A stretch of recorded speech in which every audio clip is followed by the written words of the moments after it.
Wizards of the Coast appears to be in the business of making absolutely broken magic cards. But there's one type of broken magic card that stands head and shoulders above the rest, and absolutely they need to stop making these.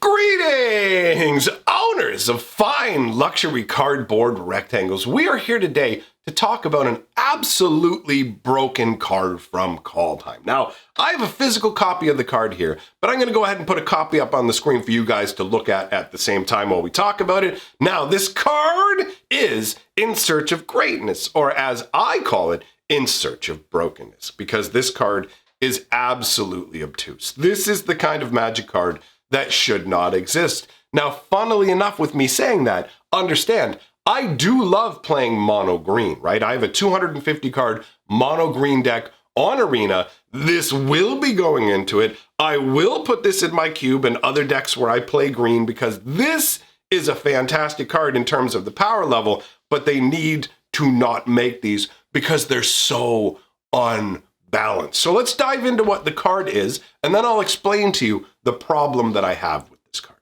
So In Search of Greatness is 2 green for an enchantment that says at the beginning of your upkeep, you may cast a permanent spell from your hand with converted mana cost equal to 1 plus the highest converted mana cost among other permanents you control without paying its mana cost.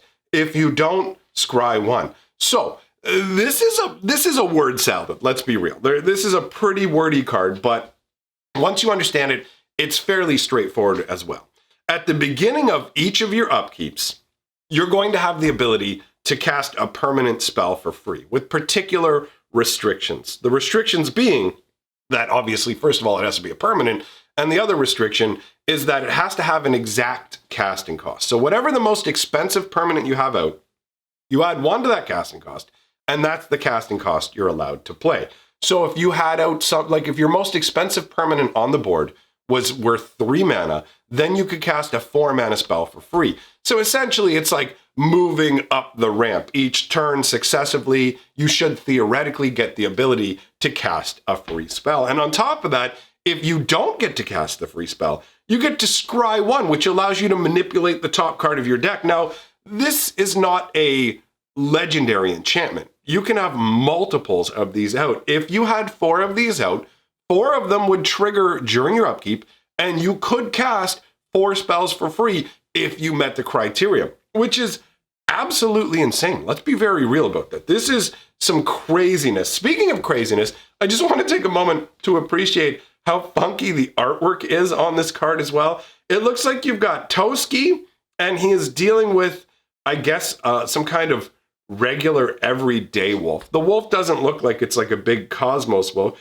but Toski's funny because he's just like, he looks like, can I pet you, buddy? And his tail, that's Toski's tail that's flapping all out there like a big long futon sort of, like it looks like a big futon, or it looks like Toski has a tapeworm that's so big that it's flowing out of his body and whipping around in the wind. It's interesting artwork because to me, it feels like Toski is going to be more powerful than this wolf, but I guess it's supposed to show like the moving up the scale. It does a good job of that because Toski is small and the wolf is like the next step up. You think of Toski as like a 1/1, the wolf is like a 2/2, although admittedly that has nothing to do with casting costs. It's just like the flavor vibe that the artwork gives me. So if you've been watching this channel for a while, you may remember that back in the Throne of Eldraine days, I talked about another enchantment that let you play spells for free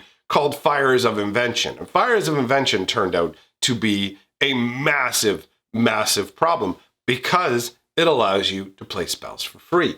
Now, In Search of Greatness, in some ways, has the potential to be far worse because if you had multiple copies out of Fires of Invention, extra copies didn't make any difference. It changed nothing. You got to play 2 spells for free a turn, just end a list. That's it, you're done. And it restricted what you could do. You weren't allowed to play spells during your opponent's turn. Like, there was a number of ways that Fires of Invention was supposed to be controlled free spells. But honestly, there's no way really to control free spells without it being a problem. And if you don't believe me, obviously things like Fires of Invention are living examples. If you want a more recent example of what's going on, apparently Tybalt's Trickery is already causing all kinds of problems out there through its free spell casting. Tybalt's Trickery was meant to be used mainly as a counterspell to stop your opponent. That seems to be the intent behind the design. But it's actually being used instead to get yourself on your own spells to cast spells for free. Why is that? Because casting spells for free is incredibly potent. Casting spells for free essentially ignores what makes magic magic. By that I mean it's balancing mechanics, right? Yesterday we talked about the Black Lotus, and the Black Lotus is insane because it's free mana. It gives you a boost. It lets you ignore the normal rules of Magic. The normal way that Magic goes is like this. You get to play a land a turn.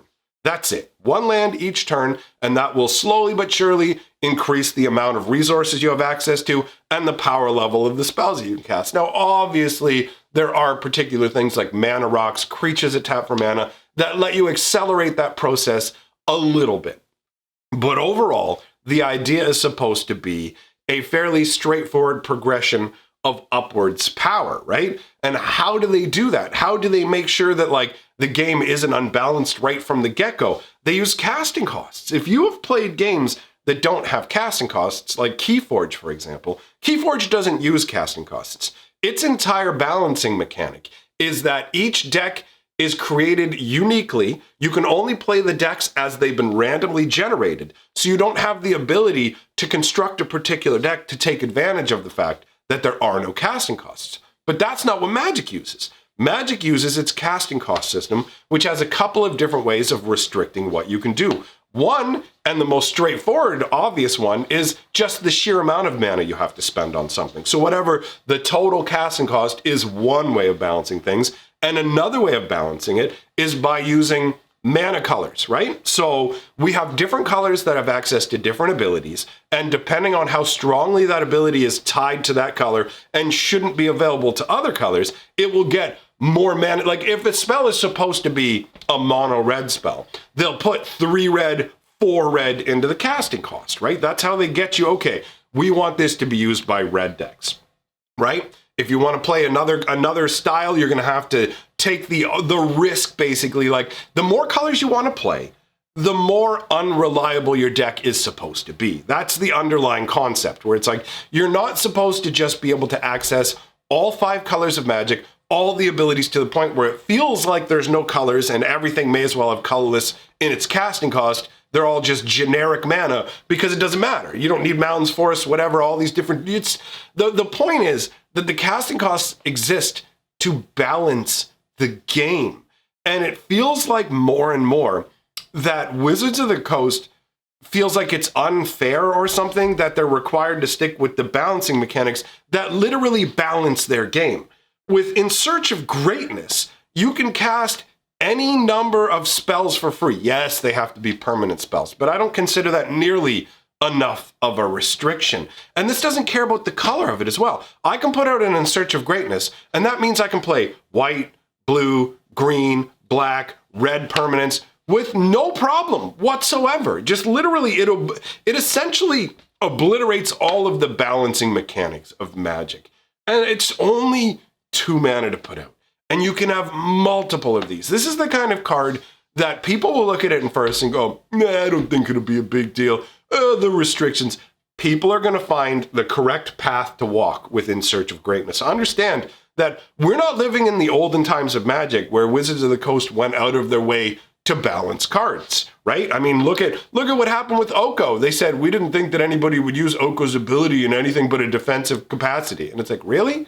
Did you actually think that? Or are you just pulling the hardcore, let's hit the metal to the gas, put the pedal down? I'm clearly a driver from those. Oh, race on! Either way, you get what I'm trying to say. They're just going full tilt with insane broken cards. So this hasn't been tested. This isn't going to be amazingly balanced, right? What's going to happen is if it doesn't get broken now in Kaldheim season, just wait until the next set comes out. It's only a matter of time. It's the exact same situation as we had with Fires of Invention, where you're looking at a scenario where stop making spells for free. Stop giving away free spells. It's crazy town. The stuff that they're doing now is crazy town. In Search of Greatness is just an obtuse card, all right? So I just wanted to come share my thoughts on that. I know some people disagree, whatever. Let me know your thoughts in the comments below. Do I not know what I'm talking about? Am I bang on? By the way, that's what it is. I am bang on. Let's be real. Anybody who thinks that this isn't going to be a good card doesn't understand how Magic works, all right? It's really